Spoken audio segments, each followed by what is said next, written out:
नमस्कार, welcome to सैनिक institute. तो जैसा कि आप सभी लोगों को पता है कि डेली जो भी आपके पास नोटिफिकेशंस आ रही हैं उनको मैं आप लोगों के समक्ष लेकर प्रस्तुत होता हूं। और आज भी एक्चुअल में कल आ गई थी ये नोटिफिकेशन, लेकिन मैं आप लोगों के सामने आ नहीं पाया, थोड़ा सा काम में बिजी था इस वजह से।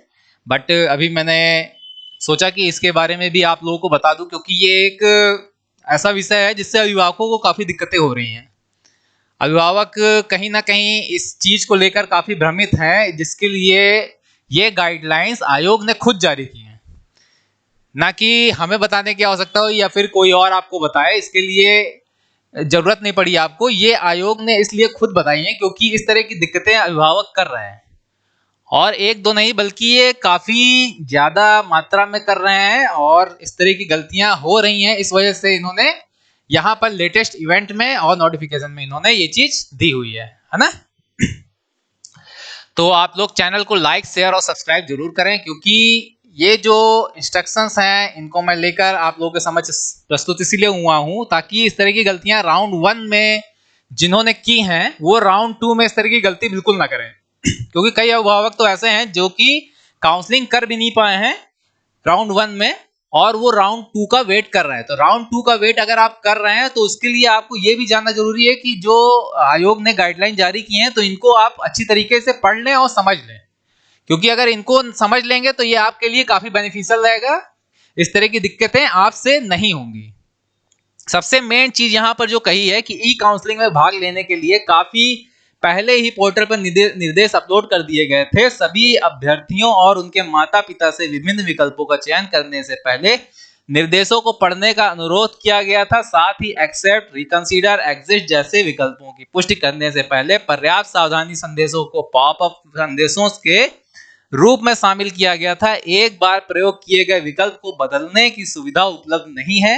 ये निर्देश उन सभी अभ्यर्थियों पर लागू होते हैं जो ई काउंसलिंग में भाग ले रहे हैं। एक बार प्रयोग किए गए विकल्प को बदलने की सुविधा उपलब्ध नहीं होगी। ये निर्देश उन सभी अभ्यर्थियों पर लागू होते हैं जो ई काउंसलिंग में भाग ले रहे हैं। व्यक्ति विशेष के लिए इनमें परिवर्तन नहीं किया जा सकता है।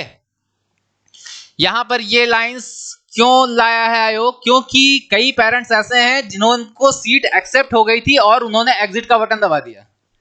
अब एग्जिट का बटन दबाने के बाद उनके पास कोई ऑप्शन नहीं है, क्योंकि यहां पर साफ साफ लिखा है अगर आपने एक बार कोई चीज चूज कर ली तो उसको दोबारा आप उसमें संशोधन नहीं कर सकते। ठीक है, आपने रिकंसीडर कर दिया तो रिकंसीडर का मतलब आप सीधे नेक्स्ट राउंड की काउंसलिंग में पहुंच गए हैं। फिर आप उसमें आप नहीं ले सकते भाग कि आपको सीट बेल आउट हो गया, आप रिकंसीडर का बटन भी दबा दिए, आपने जाके फिजिकल भी करा लिया। इस तरह का कोई भी प्रोसेस आप नहीं कर सकते हैं। इसलिए यहां पर इन्होंने 3 बटनों का व्याख्यान अच्छी तरीके से किया है। बाकी सेकंड क्या है? अभ्यर्थी माता पिता से अनुरोध है कि वे निर्देशों और एसओपी को ध्यान से पढ़ें।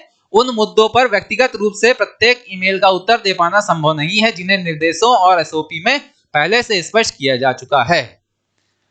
अब इसमें क्या है, इसको पढ़ने के बाद, एसओपी को पढ़ने के बाद, और कई अगर दुविधा थी पेरेंट्स के मन में तो वो मेल कर रहे थे। ठीक है, जो मेल आईडी दी हुई थी उस पर मेल कर रहे थे और कॉल भी लगातार कर रहे थे पेरेंट्स, लेकिन हर एक मेल का उत्तर दे पाना संभव नहीं है, यहां पर बता दिया गया है आयोग के द्वारा। तो इन्होंने इसीलिए ये फुल गाइडलाइंस यहां पर जारी की है कि आप एसओपी को एक बार ध्यान से जरूर पढ़ें। जब आप एसओपी पढ़ लेंगे तो उससे आपकी कई जो प्रॉब्लम्स होंगी वो दूर हो जाएंगी। बाकी यहां पर एक और पॉइंट ये दिया हुआ है, अभ्यर्थियों को सीटों का आवंटन अखिल भारतीय रैंक और प्रत्येक स्कूल के लिए एक विशेष श्रेणी में रिक्तियों के आधार पर एसओपी के अनुसार किया गया है, जिसे ई काउंसलिंग शुरू होने से पहले ही अपलोड कर दिया गया था। यह ध्यान दिया जा सकता है कि प्रत्येक श्रेणी के लिए कट ऑफ अलग है। साथ ही अन्य राज्य श्रेणी के सीटों के मामले में प्रत्येक राज्य के लिए कट ऑफ की अलग अलग है। मौजूदा नीतियों का पालन सुनिश्चित करने के लिए पर्याप्त सावधानी बरती गई है। यहां पर इन्होंने कहा है कि जो कि होम कट ऑफ थी वो तो जारी इन्होंने कर ही दी थी, और साथ में इन्होंने उसके बाद अदर स्टेट की भी कट ऑफ जारी कर दी थी।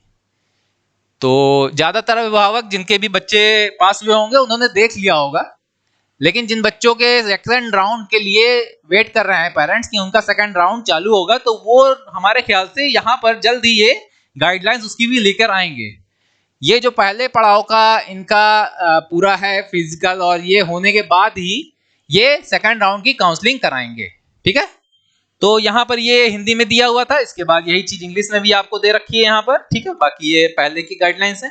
तो जैसे कि आपने ये देख लिया है, इसके बाद अगर आप यहाँ पर देखना चाहें, मैंने लास्ट टाइम आपको दिखाया था कि यहाँ पर आप जैसे क्लास 6 के थे, आपने सैनिक स्कूल डाला, सैनिक स्कूल में अभी तक आप चूज कर रहे थे, घोड़ा खाल की बात कर ली मैंने, फिर यहाँ पे चूज कर रहे थे होम स्टेट अदर स्टेट। ये पहले नहीं आ रहा था जब मैंने आपको दिखाया था रिजल्ट के बाद, लेकिन अब ये दोनों यहाँ पर दिखा रहे हैं कि अदर स्टेट की अदर कैटेगरी चालू, मतलब कि इन्होंने मेरिट दे दी है, किस स्टेट में किस कैटेगरी की कितनी मेरिट गई है।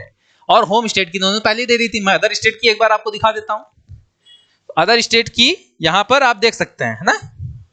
ये देखिए यहाँ जैसे घोड़ा खाल की बिहार की है, बिहार की 2 कैटेगरी में, ओबीसी में और अनरिजर्व में। ओबीसी में 272 है और इसमें 274। गर्ल्स की सिर्फ ओबीसी में है और 285, है ना। और रैंक भी इन्होंने दे रखी है कि कितनी रैंक है।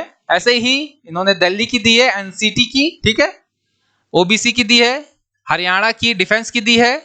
हरियाणा की अच्छा डिफेंस में दी तो है, लेकिन बॉयज की नहीं है यहाँ पर सिर्फ गर्ल्स की है, ठीक है।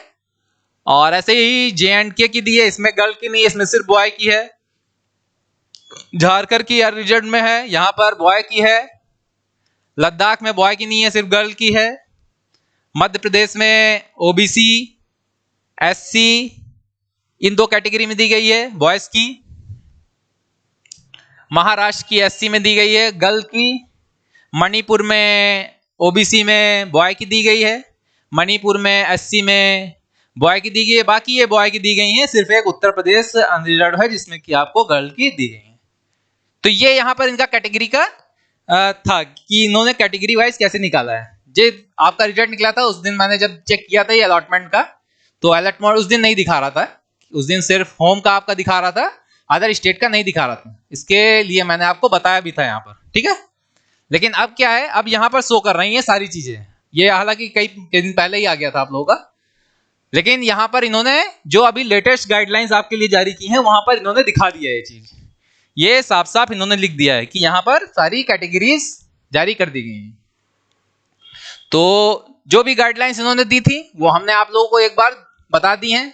और आप लोग कभी भी अगर कोई भी आगे आप लोगों को दुविधा आ रही है तो आप लोग एसओपी जरूर एक बार पढ़ें, ध्यान से पढ़ें, ठीक है। जब आप लोग एसओपी ध्यान से पढ़ लेंगे तो आपके सारे प्रॉब्लम सॉल्व हो जाएंगे लगभग, है ना। फिर भी अगर कोई प्रॉब्लम आपको आती है तो आप लोग एक बार संस्थान में एक बार कॉल कर लें, दिए गए नंबर पर आपको जो भी दुविधा होगी उसको आपको सॉल्व कर दिया जाएगा, ठीक है। तो लगातार आप लोग चैनल को लाइक, शेयर और सब्सक्राइब करते रहें और बने रहें चैनल के साथ। धन्यवाद।